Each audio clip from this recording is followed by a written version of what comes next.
অনন্য জুবিন নামৰ কবিতা পুথি ৰাইজৰ বাবে মুকলি। নাজিৰাৰ গেলেকীৰ এগৰাকী প্ৰতিভাৱান কবিতা ৰচক বিদ্যাজ্যোতি গগৈয়ে জুবিন গাৰ্গক লৈ ৰচনা কৰি উলিয়াইছে অনন্য জুবিন নামৰ এখন কবিতা পুথি। কিছুদিনৰ পূৰ্বে শিৱসাগৰত অনুষ্ঠিত সাহিত্য সভাৰ এখন সভাত উক্ত কবিতা পুথিখন অসমবাসীৰ বাবে উন্মোচন কৰা হৈছিল। পৰৱৰ্তী সময়ত আজি গেলেকী প্ৰেছ ক্লাবত গেলেকীবাসীৰ বাবে মুকলি কৰা হয় অনন্য জুবিন নামৰ কবিতা পুথিখন। তাৰোপৰি গেলেকীৰ বাসিন্দা বিদ্যাজ্যোতি গগৈয়ে প্ৰকাশ কৰি উলিওৱা পুথিখন জুবিন গাৰ্গৰ সমাধিস্থলী অৰ্থাৎ জুবিন ক্ষেত্ৰত জুবিন অনুৰাগীয়ে লাভ কৰিব পৰাকৈ জুবিন ক্ষেত্ৰলৈ পঠিওৱাৰ সিদ্ধান্ত লৈছে বুলি জানিব পৰা গৈছে।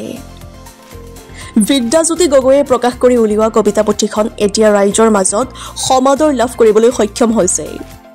নাজিৰৰ পৰা Hafiz Ali report, digital Assam live. সভাপতি আৰু সম্পাদক মহোদয়, আজি আমাৰ দিনটো গেলেকীৰ সঁচাকৈ বৰ সৌভাগ্যৰ দিন।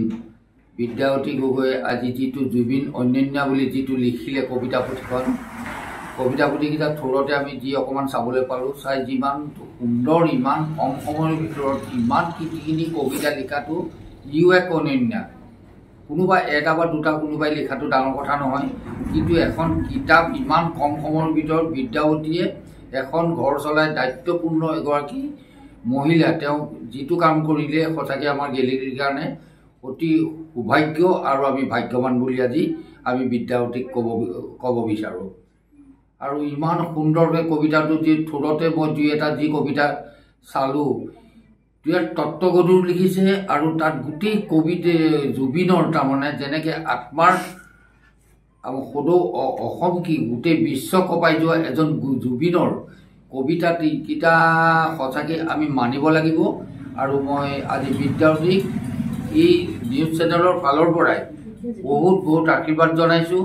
তেওঁক যেন সৰস্বতী মাতৃয়ে সৰস্বতী কণ্ঠে গোলাপী লোকে গ'লে সৰস্বতী আমি বোলোৱাই যিখিনি পাওঁ উঠিবা বৰাই, তাইক যেন সৰস্বতী মাতৃ প্ৰভু ভগৱন্তই তেওঁক যেন প্ৰত্যেক খোজতে তেওঁক সহায় কৰক। আমাৰ গেলেকীৰ পৰা যেন এখনি নদী বৈ যাওক, কবিতাৰ তেওঁ নদী বোৱাব পাৰে, আমি তাৰ প্ৰতি বহুত আশা কৰিছোঁ। আৰু বিদ্যাজ্যোতিৰ আমি উত্তৰ কামনা কৰিছোঁ।